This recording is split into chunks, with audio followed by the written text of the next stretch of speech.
It's great to see many experts, advocates, and innovators from around the world joining us for this special No More Global Dialogue Series Symposium. Today, we'll be exploring the positive and negative impact of technology on domestic and sexual violence.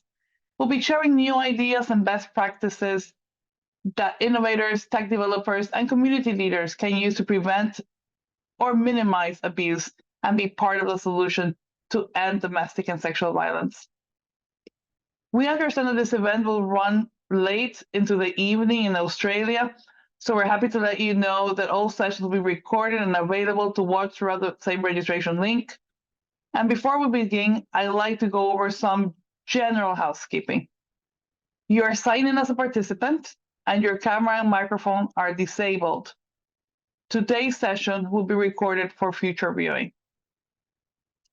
The content of this session may be triggering for some, so if you need support, you'll find a link to the No More Global Directory in the chat, which is the global directory of specialist domestic and sexual violence services.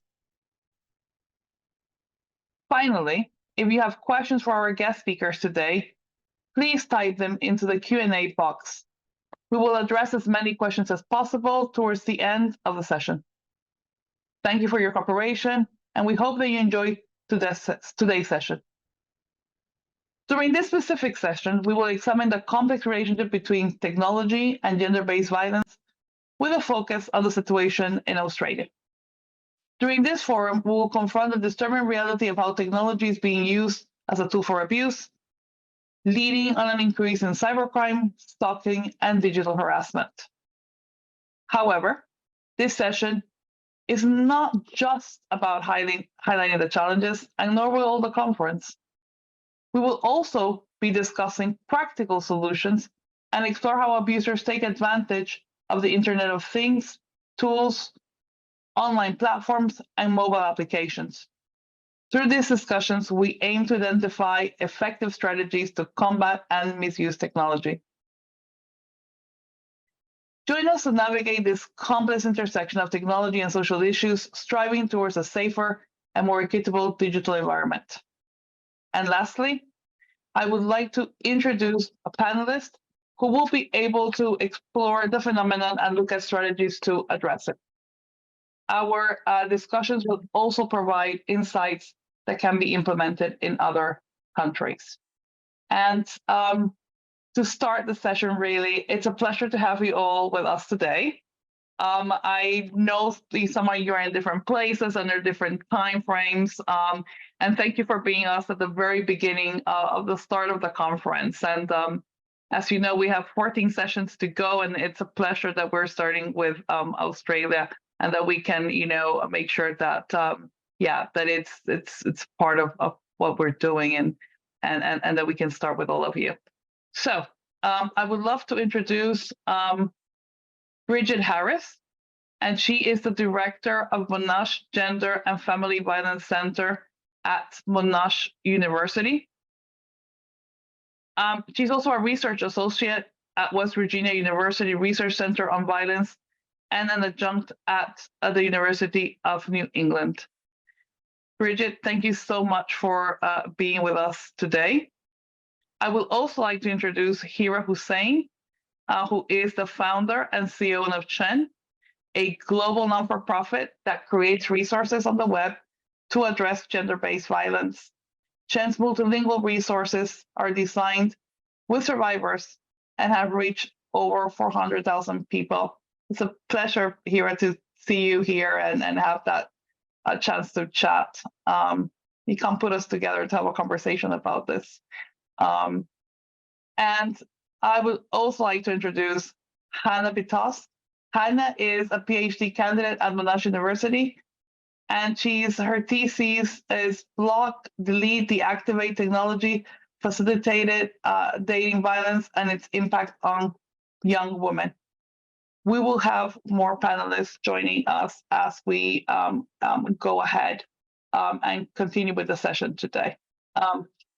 So I would like to start by Bridget and kind of just, getting on really with this conversation, starting to kind of set the scene really in terms of how has technology changed the landscape of domestic abuse and violence when it comes mainly to the kind of stalking and harassment and digital gaslighting? I mean, it really has changed the landscape. It's one of many tools that perpetrators use. It's not a new tool. Like, we can think about, say, landline phones and vehicles and how perpetrators would restrict access to these or monitor survivor access of these. But it has been used to extend and enact other forms of abuse. So financial abuse, for instance, can be aided by banking apps, internet banking. There's a lot of harassment. We can think about emotional abuse that might be sent through, say, text message, social media. And there are things like the digital gaslighting that you mentioned. And so this could be, if someone's in a smart home, the perpetrator might be turning the temperature up and down, and the survivor might say, oh, I'm really, really cold. Oh, you're crazy. You're crazy. It's not cold at all. I'm totally warm. And it's really that technology being another tool to have somebody doubt their sanity and their sense of reality. So tech is just one of those tools. It's definitely also used to aid in-person stalking, that kind of traditional stalking, but there's also digital stalking. So we can think about someone monitoring activities, movements, communications via technology or using technology. There's a lot of different forms that can emerge and some ones that are more common. So the emotional abuse that I mentioned, that's pretty common.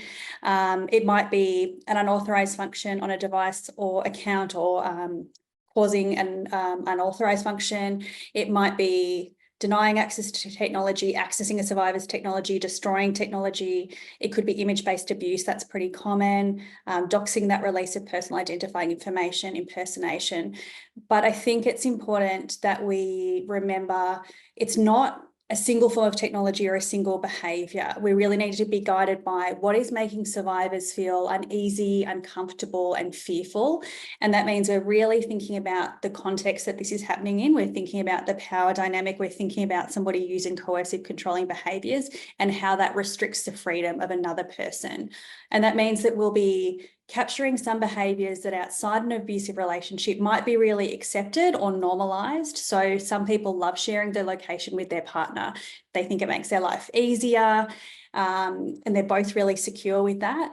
But in an abusive relationship, that same technology, those same behaviours can be really problematic, because you're talking about someone who can't really consent to this same kind of behaviour, and it's allowing really dangerous digital stalking, monitoring, oversight of where someone's moving and restricting their freedom. So it's not just thinking about behaviour or technology, but being guided by survivors in what's making them uneasy, uncomfortable, fearful, restricting them, and really trying to be aware of their lived reality.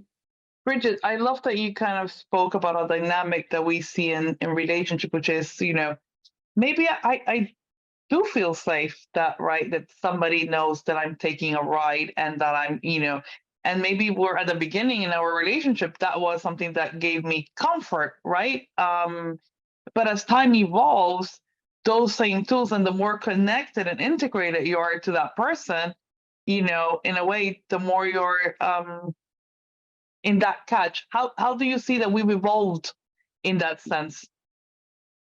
It can be so tricky, can't it? Because some of these behaviours are so normalised.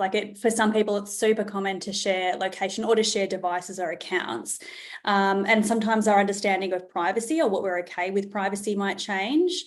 And sometimes that's also because of things outside of our relationship, like we might be used to social media platforms or governments having more surveillance of our accounts.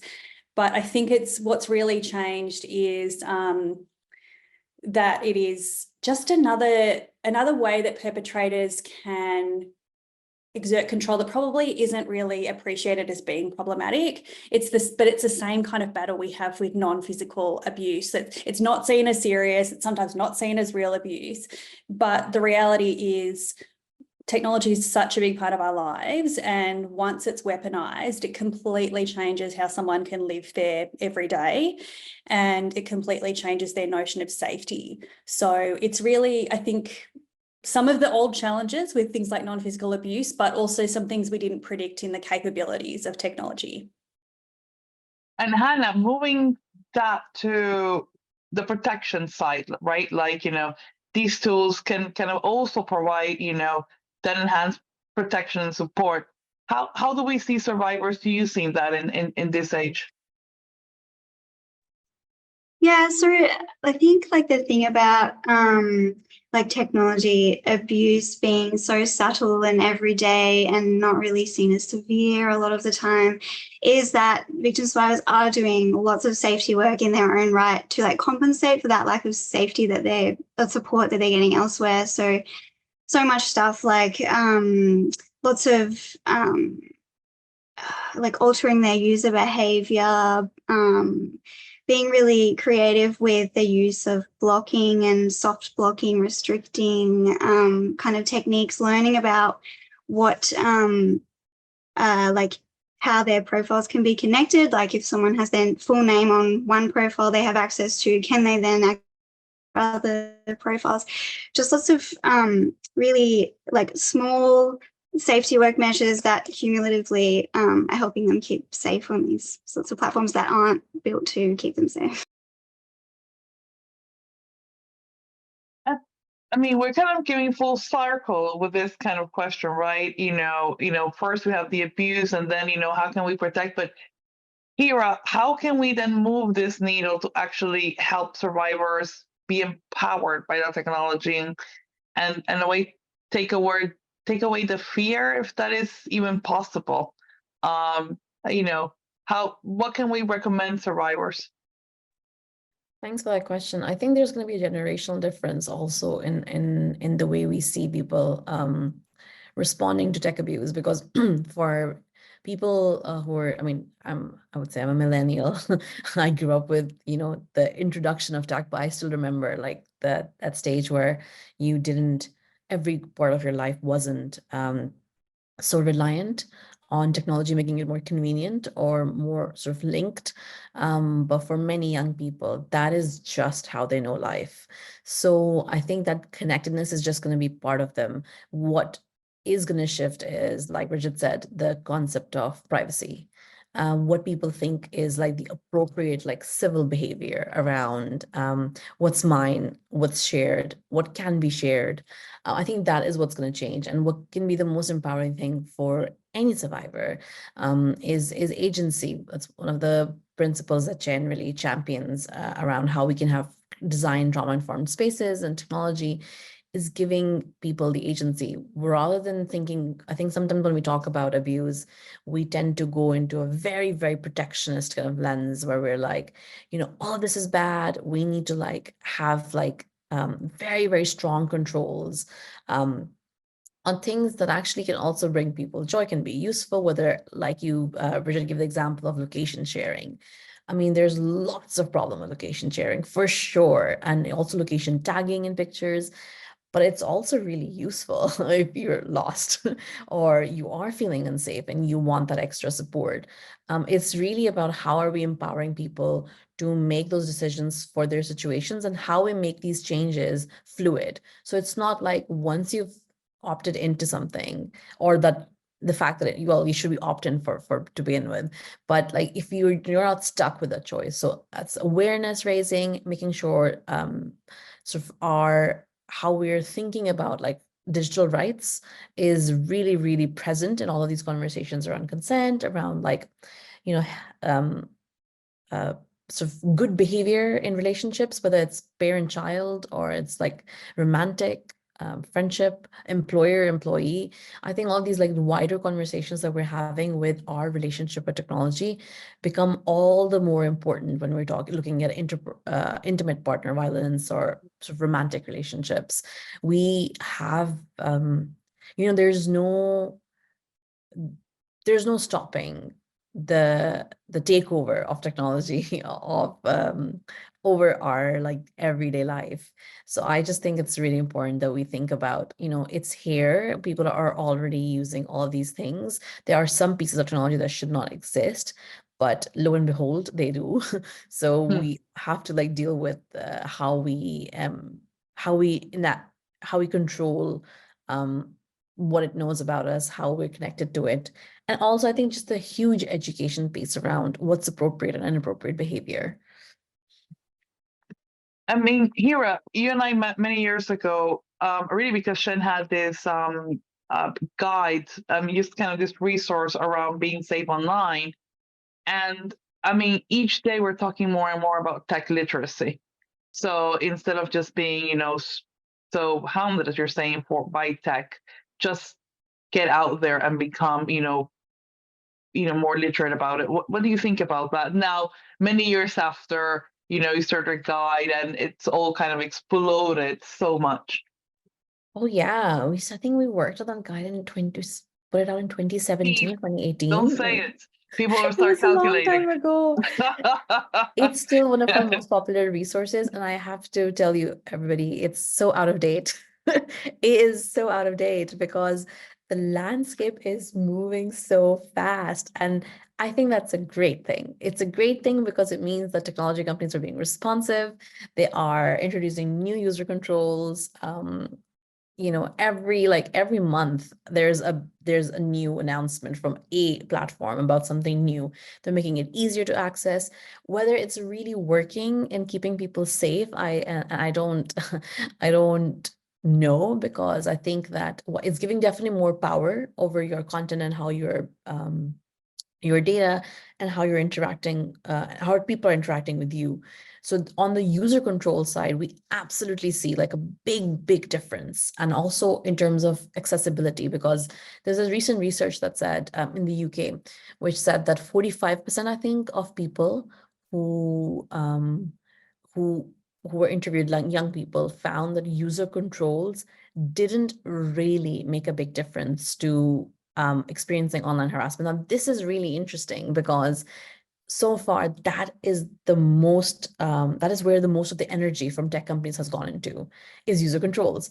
But then half the people actually finding it not really useful. I thought that was really that sort of needs to be investigated more. On the other side is like, how easy is it to actually access those settings? I think that's something I see tech companies doing a lot of work on, and really happy about it.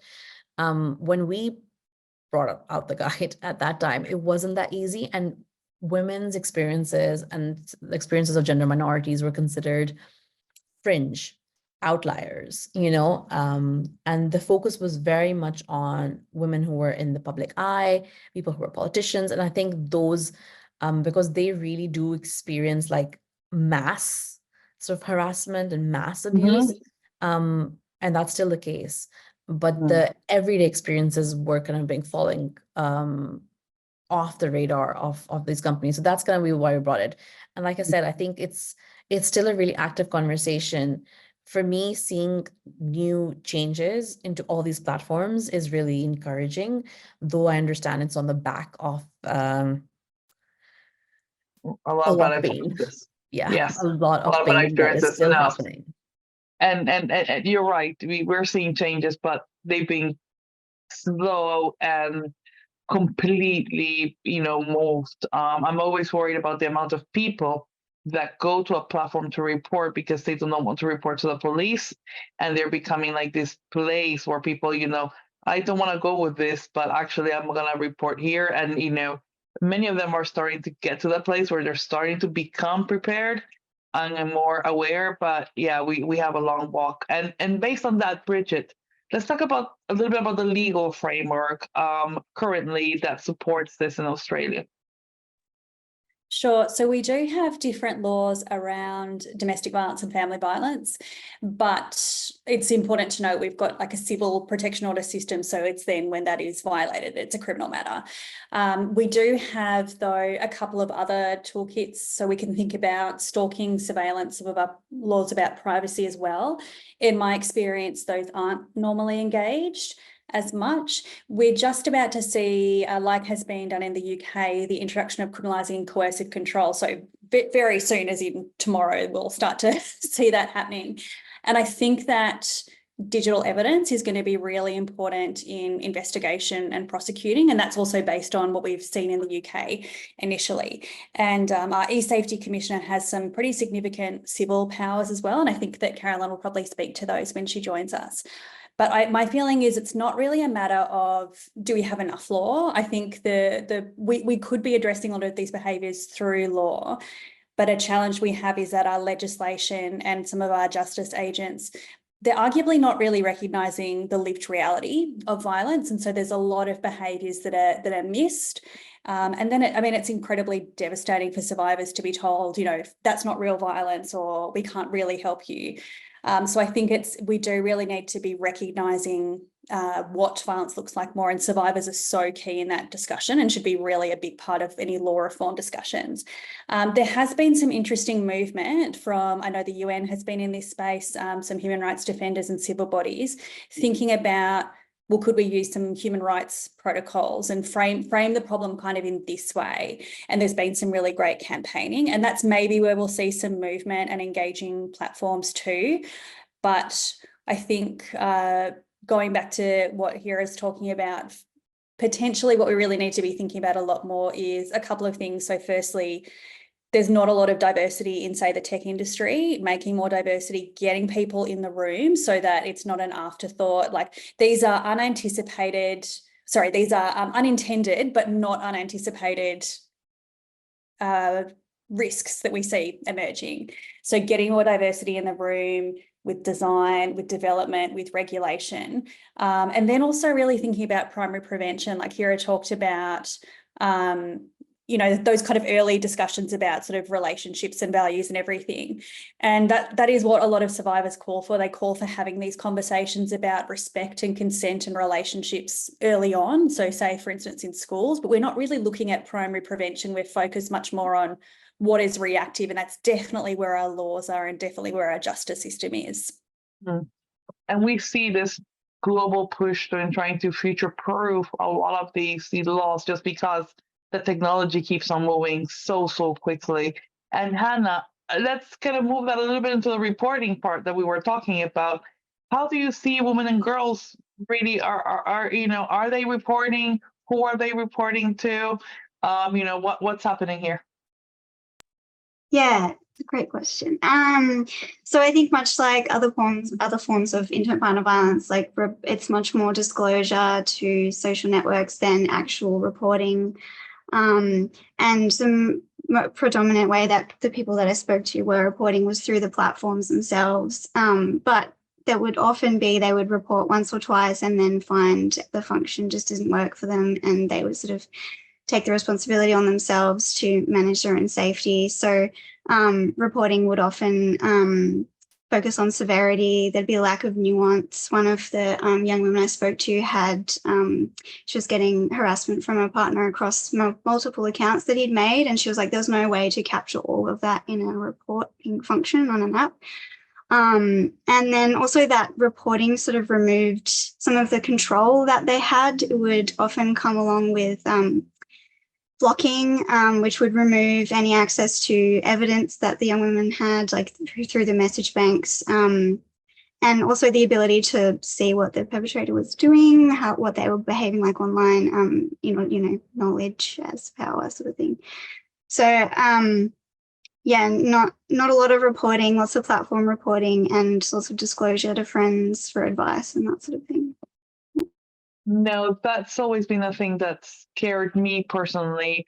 As you might know, No More works with a lot of corporations, and it's just seeing how so many people were going to them, and the responses are getting better, as we were talking about here, but they being slow. And some companies are just much better, right? Some teams have a whole sexual assault, team, and you really get inspired when you can tell that at least the team is trying to do the right thing, but or the processes are tighter, like in terms of response times. But then really some are not, and then the question bears, right? Should it be them, or should they just people be confident enough to go to our systems? But Hira, I'm throwing a ball here because this is something that comes to me also always when we talk about, some tech corporations, is the issues around privacy and safety. We can talk about that in terms of, tools that we develop, but also in terms of some of the things that they face, because it seems like privacy sometimes is compromising safety. And that's a lot of the argument that some of these companies will come to you with.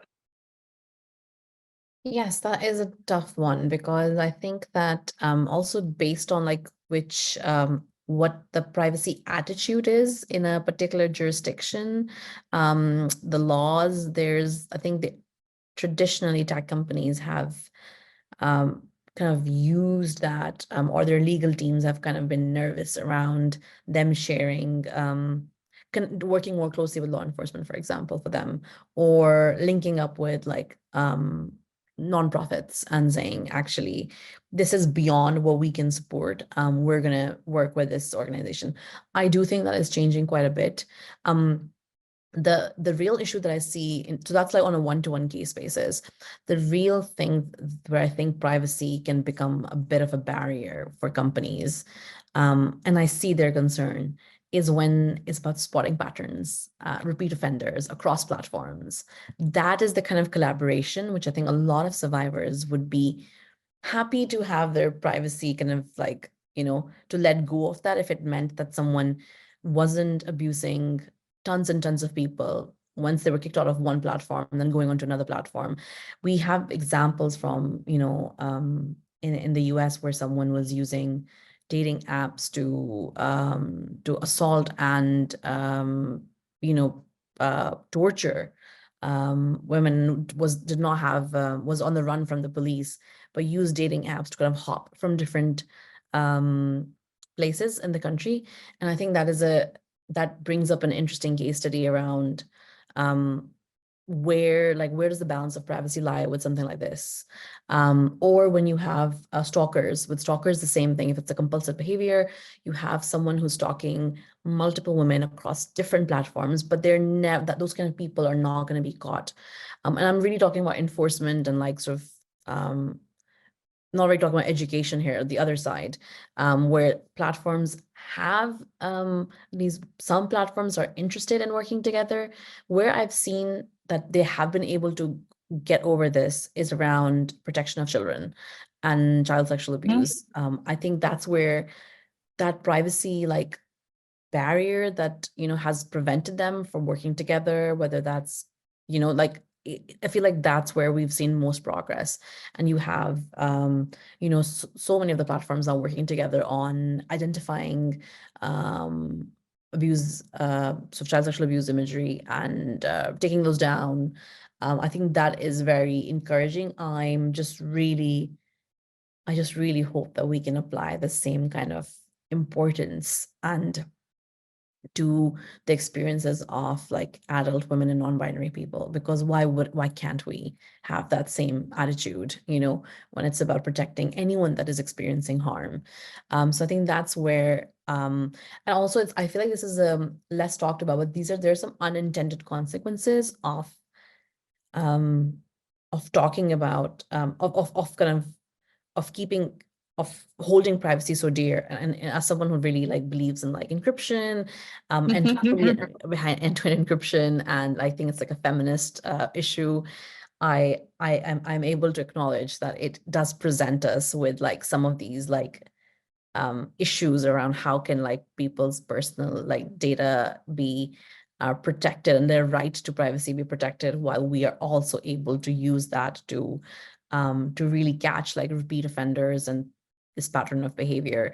So there's no easy answers, but at least when it comes to child sexual abuse imagery and exploitation, we've been able to break through that privacy barrier without deeply compromising the right to privacy. However, I will say that this tension is also being exploited politically by a lot of groups who don't believe in privacy.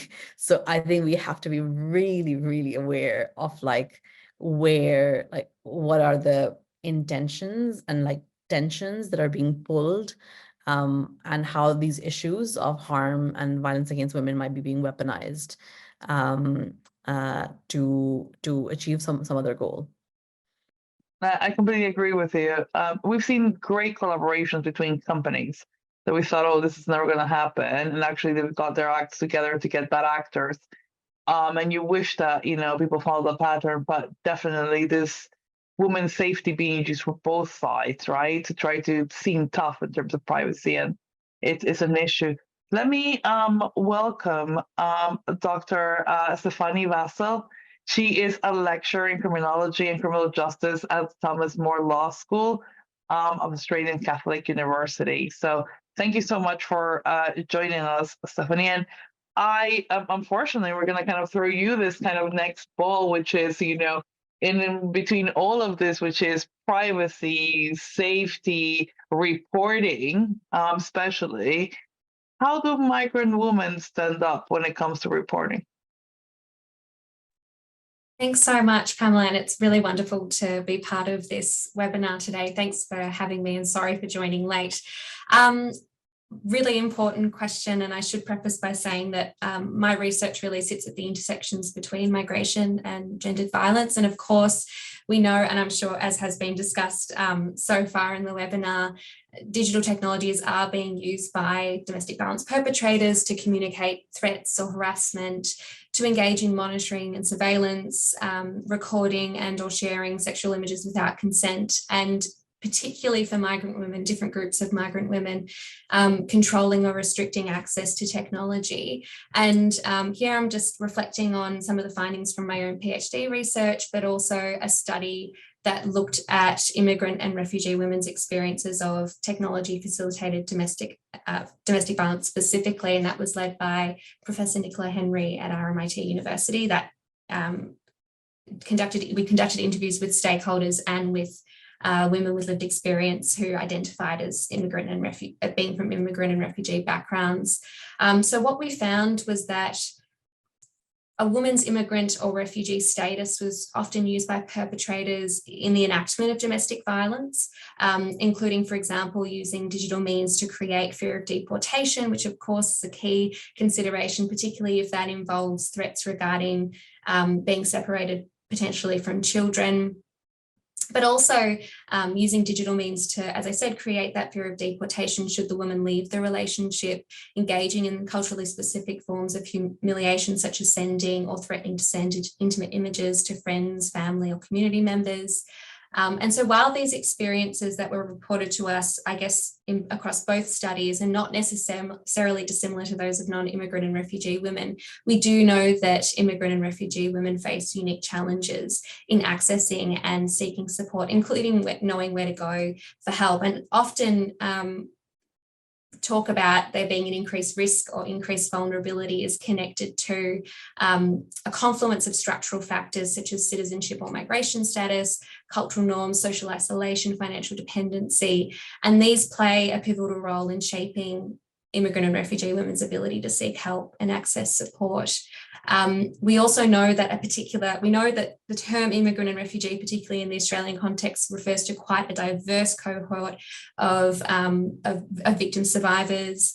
But when we're thinking about one particular sub-cohort being temporary migrant women or temporary visa holders, we know that they may be particularly vulnerable because the perpetrator can use technology to further facilitate social isolation in the context of tenuous migration status and financial and cultural dependency. So not only are there those practical barriers to reporting the abuse or seeking help, there are also that compounding fear around the possibility of being forced to leave the country or losing custody of children. So there are significant structural and cultural factors and conditions which shape the experience of violence, but also help seeking pathways.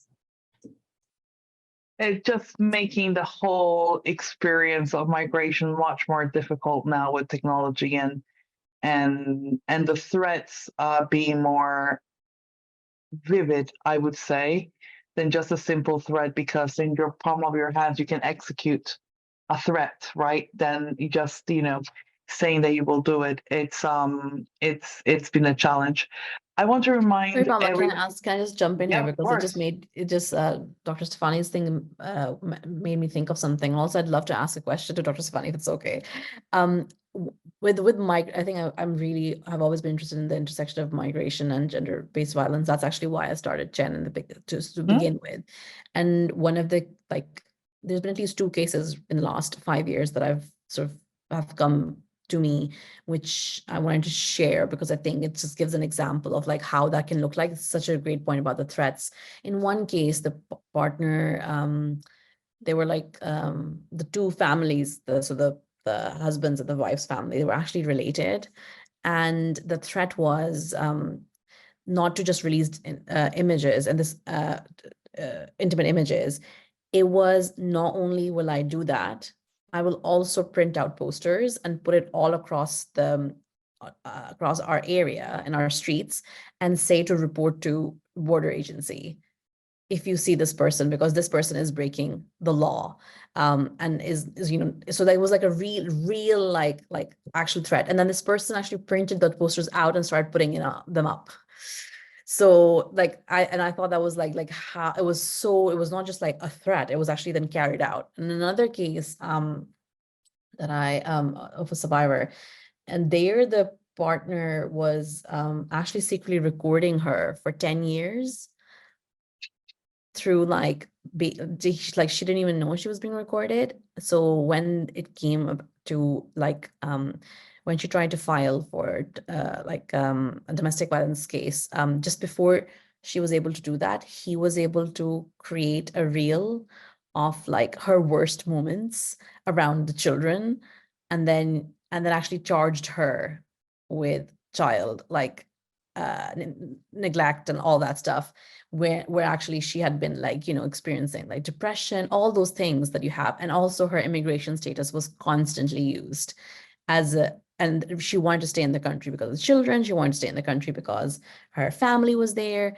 They were also migrants. I just think that the complexity when you hold the law and like migration law as like a threat over someone's head, I think for people who aren't from those backgrounds cannot even imagine like how nefarious it gets. And actually it touches on so many things around systemic oppression. And if you don't mind, I just want to ask you a question, because in your research, did you find there was a difference between how comfortable those survivors felt about going to the police or some sort of like government agency versus trying to resolve it through the platforms themselves and keep themselves safe that way? Such a good question, and I'll try to be brief, but all I will say is that pretty in the context of my PhD research specifically, which I'm much more closer to, the tech component was one part of a broader pattern of abuse. So I can speak to that more broadly. And often what I found was, it was a small cohort of women that I spoke to, it was just under 20 women. Very few engaged with formal services until it reached crisis point. And I think even fewer engaged or even sought help from police. So it was very much trying to deal with it and doing as much as they could to deal with it in the first instance, seeking online help anonymously, reaching out to other women's groups that had an online presence was quite prominent. And there's also codes in which different groups engage online. So you might say a particular word and then that triggers a response. So there was that, but very limited engagement with police. Yeah. Thank you for that. And I want to remind everybody that if you want to, do a question and answer, anybody seeing us, you can use the question and answer button. And also, if you want to see full bios of everybody here, you can go to the resource section below. And let me introduce Caroline Wilkes. Caroline, thank you so much for being here. Just a very brief sentence about you. Caroline is a manager of the Gender and Tech team in an e-safety education, prevention and inclusion branch of the e-safety Commission Office in Australia. Caroline, thank you so much. And let me throw it just on the go, just like this for you. What is the how is the e-safety Commission helping the legal framework around online violence? Yeah, thank you. Thank you, Pamela, and thank you, everybody. And I apologize for being late. I'm going to blame our tight security system on our system. Look, I think we work strongly with the other parts of the legislative system, and having been late, I don't know exactly what Bridget and others have said, so I hope I don't duplicate some of that.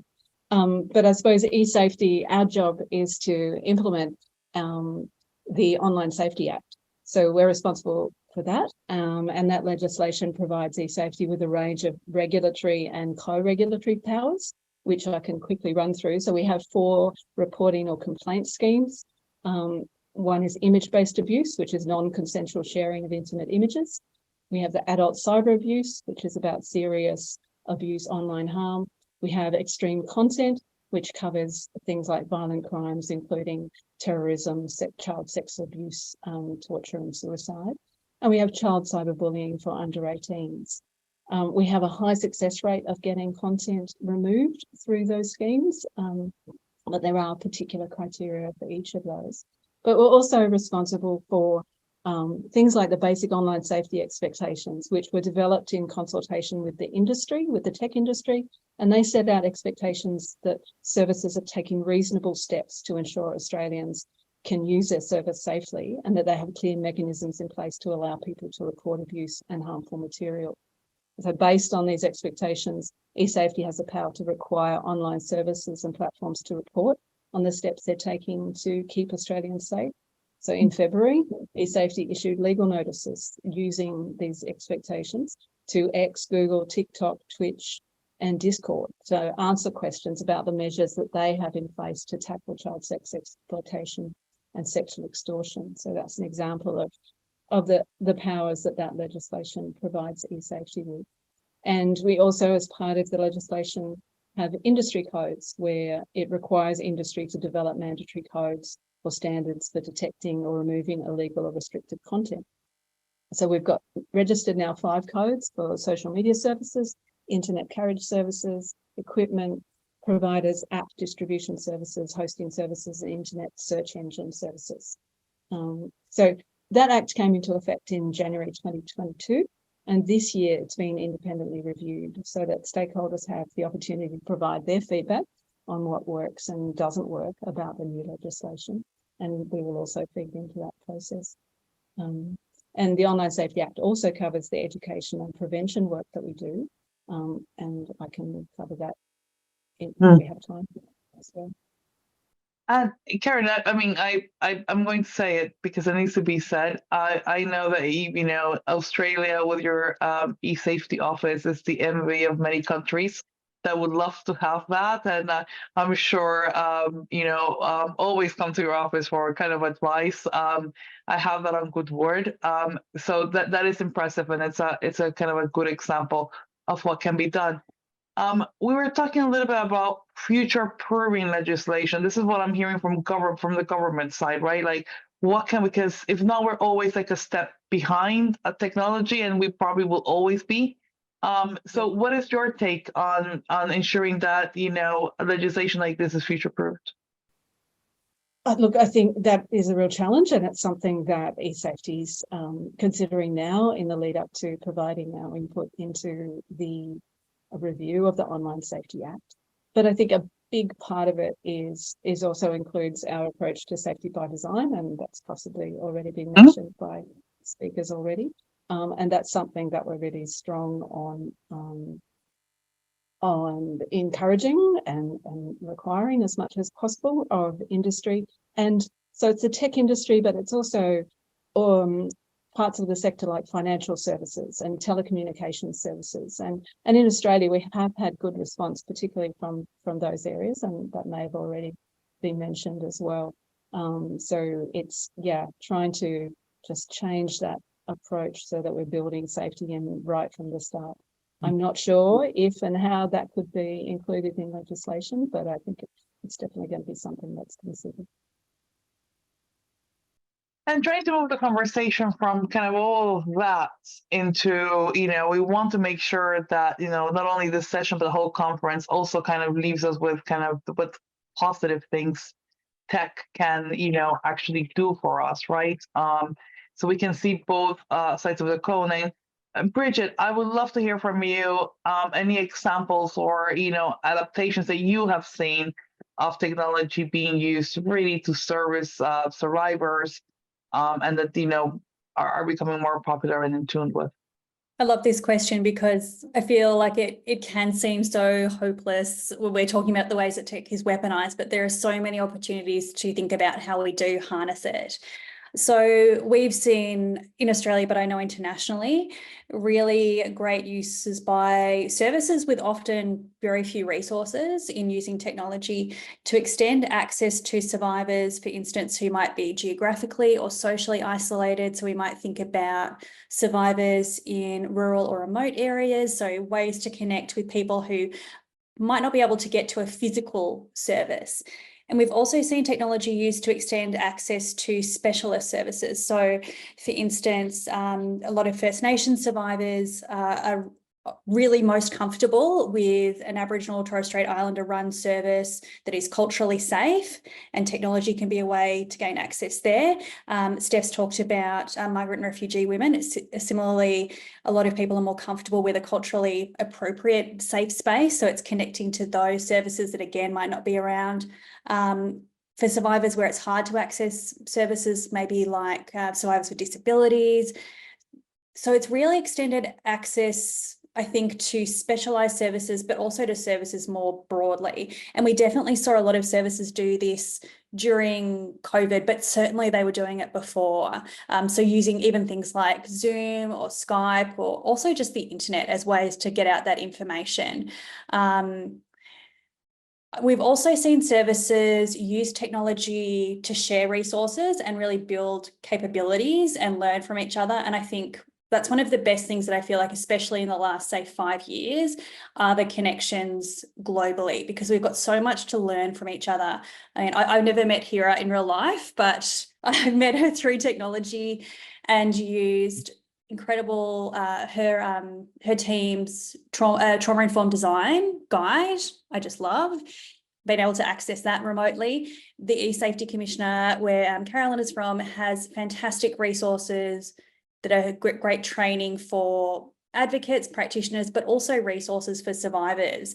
We've then also seen things like sometimes there's, say, chatbots created. There's been a few different applications of virtual reality. Now, they might all have different benefits and limitations, but I think it's exciting that we're seeing these technologies being explored, and they're most successful when they are created with or in partnership with survivors or advocates, practitioners. I think where they go wrong is where they're people perhaps less connected to these experiences, trying to address what they think are problems and maybe don't foresee, say, some of the privacy challenges that we've mentioned.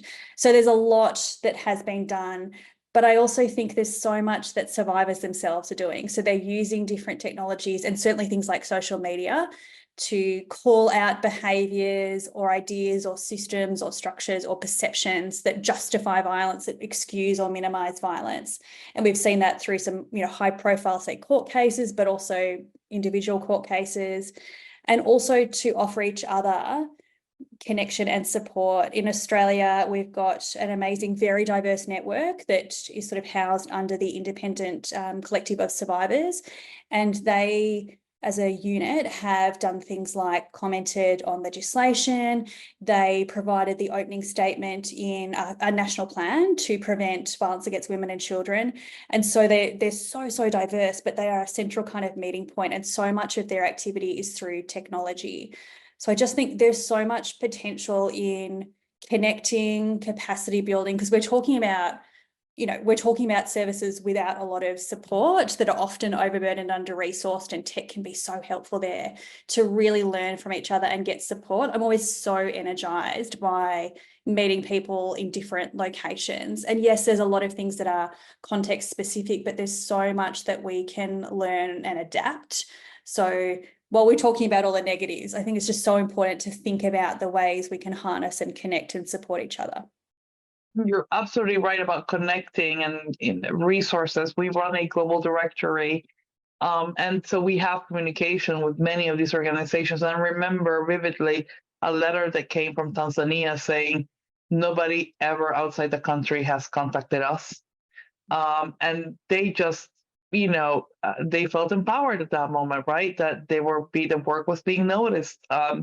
So there is so much to do. I think that's the third phase in which we'll probably, build more capacity building and grow more together globally than ever before. I think COVID, I would say, was the second phase, really, because what happened is many countries that were very, what I call classically trained, I like to, say that for some of us that have gone, in the UK or the US or Australia, trained in how to deliver frontline services.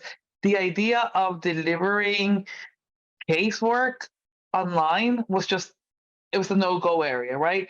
And it was pushed to do that. And so there's been fantastic resources from that. Hannah, let's talk a little bit about dating and dating apps. We know that dating has certainly changed. We can't get out of that, right? We're just not dating, and most likely never going to go back to the way we dated. Geriatric millennials, as Hira was trying to point out. You did a thesis dedicated to that. Is there in any shape a benefit or something good in dating the way that the world is starting to date now? Well, I would say, yeah, one really positive thing that came out of my research was that a lot of the women, after their negative experiences on dating apps or across social media and dating relationships, they then went on to find a really successful, healthy, stable, good relationship through the same apps and across the same social media platforms. So they're working out ways to make it safe for themselves, and it is working. And I think there's just room there for us to bolster them and support them and take some of the burden of that work. But it's a really positive thing to see the move from saying just don't use dating apps or withdraw from social media to being that's an unacceptable request. You should be here. And yeah, it's also really empowering to be able to do things like pass along information on the eSafety website about image-based abuse to people that speak to you about things like that. Having these resources is so helpful. So yeah. And Stephanie, how can we start proactively bringing tools and really all getting on board and using technology proactively for good? Yeah, absolutely. And I think I can speak to some of the findings of the study that I mentioned, and much of this will reflect a lot of what Bridget has said, but maybe thinking about it from the perspective of migrant and refugee women and girls. So as I mentioned, that study really sought to investigate the experiences and impacts of technology facilitated abuse among immigrant and refugee women in Australia, and it was actually supported by the Safety Commissioner. So the data was collected in 2018, so recognising there's been a lot of movement in the space since then, but really the key findings in terms of service delivery and improving support was that there needed to be better community awareness and education, which was something that we see quite a lot in terms of online safety and support options for victim survivors, but including options around legislative options, training and resources, information critically needs to be translated into multiple languages, particularly when we consider the impacts of the digital divide, who has access and who doesn't. And importantly from that, one common thing that was discussed was information being targeted at places where we know that immigrant and refugee women often frequent, such as schools, supermarkets, health centres, settlement services. Community radio was another one. And stakeholders also in the study suggested that there needs to be improvement in the capacity of support services to be adequately resourced to be able to do this work. As Bridget said, frontline service providers and support workers do the work of supporting victim survivors often without the necessary funding to do so. So that, of course, was mentioned. The importance of tailoring programs to address specific needs from among women from immigrant and refugee backgrounds, recognising the diversity of people that identify as migrants in that cohort as well. Informal avenues of support were also recognised as helpful for women, such as online support groups and forums, which I mentioned, and the importance of being able to seek support in a safe environment where women can share their experiences anonymously, and that was definitely the case in my own PhD research. And I guess what I would say is just that although responsiveness to tech abuse, we often hear about the importance of technological solutions, and that is critically important. The role of AI, as Bridget mentioned, for different groups of migrant and refugee women, in particular temporary migrant women. What my research has highlighted, also the research of Professor Marie Seagrave from Australia as well, is that the issue isn't necessarily just that they have been denied access to a phone, although we know, for example, in terms of the way that perpetrators could restrict access to technology, that can have a significant impact for women who are already socially isolated, who are newly arrived. But there are other ways in which they are excluded from accessing the types of support that is available to citizens owing to their migration status. So I guess really complicating the picture here, it's not as though every victim survivor has access to the same safety net. We know that there are factors that can make that, seeking help from a frontline service, a mainstream service, for example, just not possible.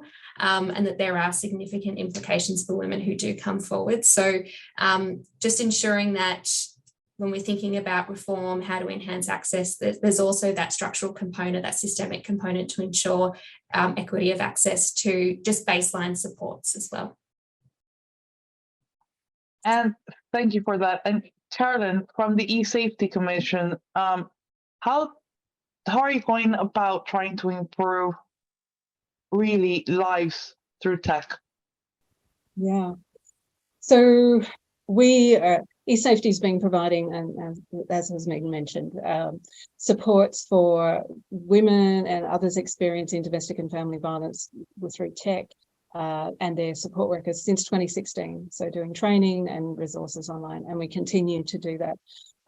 But we're also beginning, we've got a new service, a tech facilitated abuse support service is going to be announced over the next few months.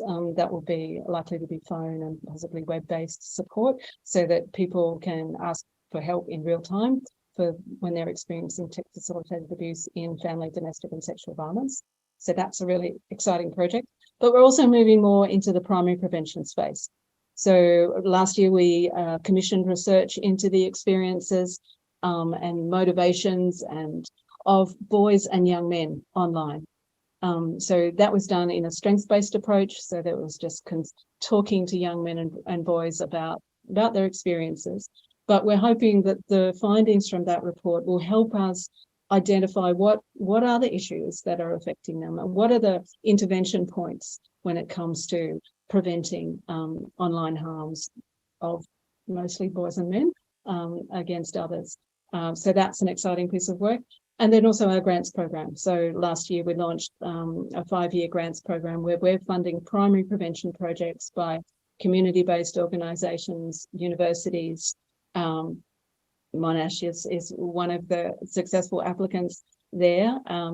Then 2 of those are using tech solutions for tech problems. So one is going to be using young women to help design an AI ally that will respond in real time as a bystander, and another one will also look at keywords and but a tech-based solution in real time. And the others are working with perpetrators and culturally diverse women. There's a whole range of projects. So we're really excited about building the evidence base about primary prevention, what works to change minds and behaviours when it comes to gender-based violence, and with a particular focus on tech. So yeah, exciting times ahead. Thank you so much. And that answers one of the questions around behaviors that one of our attendees had, but we'll come a little bit more to that afterwards too. Kira, let's talk a little bit about collaboration, right? To kind of, start in the wrap up. How can government, tech companies, NGOs, how can we, you're inspiring us right now, Hira. Yeah, I'm putting you on the spot. How can we all collaborate better, really, to create impact in this area? We all have our parts to play because we kind of have our own, not just like the duty of care that we have because of like our role in our sectors, but also because we have access to information and insights and power that other people don't. So, you know, governments with the power to regulate, governments with the power to like enforce law, keep, you know, like shape behavior by like, you know, taking a very clear stand on what's right and what's wrong. Businesses like tech companies, I think again, like huge power players, and not always in the harmful way as well. You know, the fact that people are using these tech platforms and they're making communities on it and they're like falling in love, falling out of love, building businesses, you know, what a like, you know, like they have like a treasure trove of information about like why their tech is being used in a way, what are the ways that they feel like that they are able, what are the patterns that they're seeing, what things have worked in terms of keeping their users safe. So they actually have like a really important part to play. Us as civil society and researchers, you have researchers on the call, you know, researchers can provide such excellent insight into, again, like models about like how we can think about what we're seeing differently, and also really like diving deep into the impact of such abuse and interventions. And then I think civil society, we, whether we work on the policy side or we work on the service delivery side, Jen kind of does both. We are really close to the experiences of survivors, and we have the sort of the privilege to be able to bring those insights forward, and also campaign and like really raise and you know, sort of connect the dots for everybody else. So I think civil society is actually quite interesting to in its place to connect the dots, working with survivors, making sure that our work is survivor led and diverse type of survivors, not just, you know, one sort of kind. I think that dynamic nature of service delivery is so useful. So all of us should be working together, and I think that actually that is happening when it comes to tech facilitated gender-based violence. I think as a space, it is becoming more expansive, it's becoming more collaborative. I would say that there's still quite a lot of gatekeeping sometimes, and this is where I think, you know, issues of power and access and, you know, who's in the room is really important for everybody to be really aware of. And also there's a global nature. I think the E-Safety Commissioner's Office is a really good example of how closely they work with their partners across the world, and they're inspiring you know, other governments to really take that role as well. And certainly from the work that Chan does, again, globally, we've seen that, you know, we learn something from one context and we are able to then use that to support the, you know, the stories, the experience of survivor as a migrant survivors, for instance. You know, there's a shared story across the world, and we can really like use that and share that. So I think there's, yeah, we all have these like amazing responsibilities, which are like serious, but we also have access to that kind of privilege and insights on what works and what are we seeing. So actually working together honestly and with you know, fervently, honestly and fervently is what's needed. And I think we have been doing that because we are at a breakthrough point. I'm an optimist, so so maybe this is coming from an optimist lens, but I really think we are at the best moment in time that we've ever had to tackle tech-enabled gender-based violence, because everybody is talking about it. We've made it so that everybody's talking about it. The movement has been successful in that. We have brought the right actors to the table, whether by force, by like pain, by anger, whatever it is, it has worked. We are all talking about it. And there's a real concrete action that's happening. So this is exactly the kind of like work that needs to keep happening until we have made a radical change in how we how the sort of the rules that we set for how we behave with each other in relationships with tech and with each other. You started kind of, you know, answering the question that I'm going to ask them the rest now, which is, are we, and please feel free to start talking, are we the right pathway? Like, you know, do we feel better than, you know, maybe a couple of years ago or 5 years ago on this topic? You know, are we in the right way, or do we still have to, you know, is there, you know, I'm sure there's still a lot of work to do, but, you know, are we walking in the right direction? Carolyn, see Yeah. you. Unmuted. Oh, no. Yeah, no, you are. That's why I'm throwing it to you first. Yeah. Okay. Yeah, look, I think as was I think Hera explained really well, we are in a pivotal time where everyone's talking about it. There's increased interest in investment in primary prevention. There's enthusiasm about addressing the drivers of gender-based violence. And I think there's increasing acknowledgement that unless we address tech-facilitated gender-based violence, we aren't going to be as effective at dealing with gender-based violence generally, because so much of our life is lived online, that it needs to be integrated in all of our work, and also gives us a really good access to people, especially the people that need to have their attitudes and their behaviors change. So I think I agree. I think we're at a pivotal time. And I think, yeah, it's on all of us to make the most of that. Yeah, I'll pass on to someone else. Bridget. I also get very energized by hearing Kira, so I was like, yes, with that. I do think so too, and I just wanted to also go back to what Hera was saying about gatekeeping, because that's also, I think, sometimes a big problem in universities. So just flagging, if there are any studies that you want, and that fantastic study Steph mentioned is open access, freely available, but please don't ever pay for access to any articles. Just email like whoever's written that, we're happy to share it. Because ideally we want this to be an evidence base. We know that a lot of the time what we're finding is not new. It's stuff that you already know is happening on the ground, and it ideally is just then an evidence base that you can use. So we're always happy to share those things. But I do think we're working collaboratively a lot more.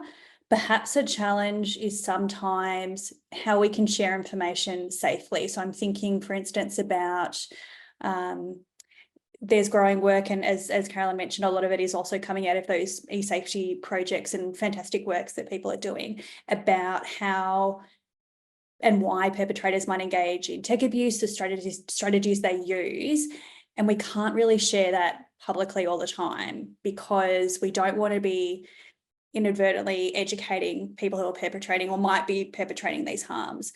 And so a lot of that is shared through perhaps more closed sectors, but the problem is not everybody knows about it then. So I feel like that's one of the challenges, but a way around that is linking through a lot of the central kind of elements. Like we've got some peak bodies here, and there are bodies like eSafety that you could reach out to and would be able to say, yes, we've got these resources, or yes, there's this webinar that's happening. So I do think we've progressed a lot. I also think a lot of the UN's work in framing how key technology is to sustainable development is so important too, because it really, I mean, we know how key tech is to our lives, but really moving forward, it is what we need to ensure everyone has access to for so many different, education, employment, to address climate change, etc. So I think pushing for access to technology too is really key. And alongside that, I know that they and a lot of great civil bodies have been like, we need to ensure that this tech is inclusive, accessible, and that we're addressing harm, addressing vulnerabilities. So we're in a good space there. And it's also exciting when we've got people from really different fields come into play, because they've got totally different ways to look at the problem, and it's those conversations are sometimes just the best, I think. So we've come so far in so many respects. It is a really hopeful time. And I mean, things like this event and the sharing of resources and how much everyone will be learning from all of this. I know I will, so it's just, we're at a good place. There's work to do, but yeah, very motivated by that, Hera. As I always, you're very good at the uplifting. Thank you. And Hannah, based on your research and dating and talking to those young women, are we heading in the right direction? Yeah, I was just thinking, there was something really that I feel like, so one of the issues that I think is that we need to have some tech relationship education in schools. It's very focused on stranger danger and no nuance and that sort of thing at the moment. But while there is that gap, there was it feels like a really ripe place. Like it's very close to being something that's there, because the way that the young women I spoke to were talking about consent was so much more further advanced than I thought young people talked about consent. They were really aware of all the things. And I know that's been a huge drive in Australian like sex ed, respectful relationships sort of thing. So it feels like you can see that progressing into, like it's working. And then we just need to add some tech ed, relationship, education in schools. And yeah, it's going to be good. And Stefani, looking at migrant women, are we heading in the right direction with them, or do we have a lot of work to do there? A good question, and I think it's complicated. I really like what Carolyn said about how we don't live our lives offline or online. Tech is something that filters through our public and our private lives. So I think that there's increasing recognition of that. I'm also in terms of the organisations, particularly, I live and work in Victoria, so I'm really familiar with frontline organisations, migrant women's organisations. I mean, they do this work in terms of advocacy, in terms of, reaching out to community and trying to enhance access, particularly thinking about, access to technology. And that being, I guess, a key message from the work that I have done in this space is that the ways in which perpetrators can restrict and control access to technology, particularly when you're living far away from family who may be in countries of origin, that whether it's an initiative like ensuring migrant women have access to a phone. There's a range of things that have been proposed, but also listening to organisations that do this work, that work directly with survivors, recognising that expertise. I'm always think back to 2020, and I know the onset of the COVID pandemic was, I'm sure it's a bit of a blur for all of us, but I think the way, particularly in Australia, that we saw the sector kind of come together, and so much was done online, and bridging the space between research and action, just as Bridget was saying, like ensuring that what we do in the academy doesn't stay within the confines of the academy, that there's that ethical commitment to ensuring that what we do then feeds back into the work that's taking place on the ground. I think there's a lot of momentum. I think it's really exciting. But the questions around access and also critically resourcing and funding the organisations that are doing the work. So I think it is really exciting. And I have to say, Hira, you've definitely lifted my mood in terms of, thinking about the work of activists and advocacy in this space. So thank you. And we have one question around, what feels like antisocial behavior coming a little bit, more prominent, like, how do we cultivate a more progressive environment? And in almost all of our sessions, we end up with asking about one action. If you could implement like one action that would really, you feel like really will make a difference, what would that be? And you'll have colleagues around the world today saying, something similar. So let's leave with that kind of final message. What would be one great action? Hira, I'm gonna pass to you. I will say that the one concrete thing we all can do is to call in and call out behavior that is disrespectful, inappropriate, misplaced, because whether tech or not, our attitudes to these things underpin whatever happens in commerce and like legislation and relationships, education, everything. So it's like really using your power over the communities that you're part of and the situations that you're in. Bridget.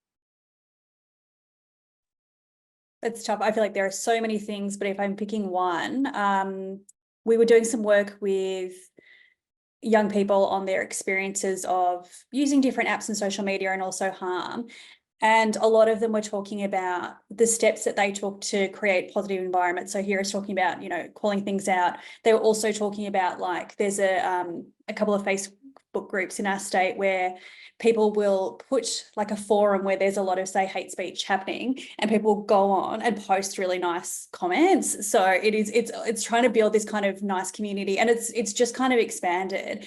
And I think it is linked to the kind of bystander stuff that Hira's talking about, but also supporting the positive communities, because just as we have these negatives communities, and we can think about like incels in the manosphere, we can build new communities online. So it's just also us actively finding and contributing. And I do think young people have a lot of the answers. They were doing a lot of work in trying to push for these broader change that I don't think we always listen to. Hannah. Yeah, I would say in more like local terms, listening really closely to the people around you that are talking about, particularly young people, I guess, because that's all I know, but like referring to experiences that are uncomfortable, uneasy, unsafe, using language like weird or does this seem normal, that kind of thing, rather than like the big language of abuse and, you know, focusing on that sort of thing. And yeah, really paying attention to that and responding. Thank you for that.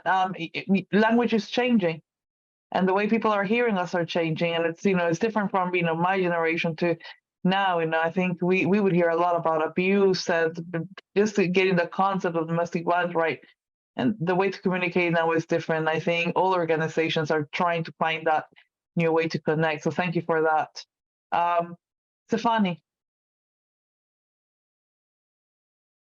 I always come back to thinking structurally and systemically about the conditions that sustain violence. So I always come back to that and reflecting on that and thinking about how that informs our response to these issues. And Carolyn. Yeah, thanks for that. Look, I'm going to be very loyal to the organisation and say, Sure. pass on information about the eSafety website, because so much of our content is applicable to anywhere in the world. We do have some translated information. There is information very specific to us about our reporting schemes, but a lot of our information about staying safe online is relevant to all sorts of places within the world. And so there's lots there. Our challenge, we have lots of great content and resources, is just increasing our reach, both within Australia, but also internationally as much as we can. Thank you so much for that. And thank you all for being here today. Thank you so much for opening the whole conference for us. For us and the team, we'll carry on with, a decision goes up, and I'm sure as the day progresses, many more countries will find and, we'll start finding this session. It was important for us to be as inclusive. So we have a whole day to get to LATAM, which we will. But thank you so much for your insight, for your voice, and for starting the conference with us. It's a pleasure to have everybody who's attended with us today. And please, there are many more sessions today. By being signed to the conference, you'll have access to all of those sessions for 2 weeks. So thank you so much. And we'll see you, I believe, in an hour's time with our India guests. Thank you very much.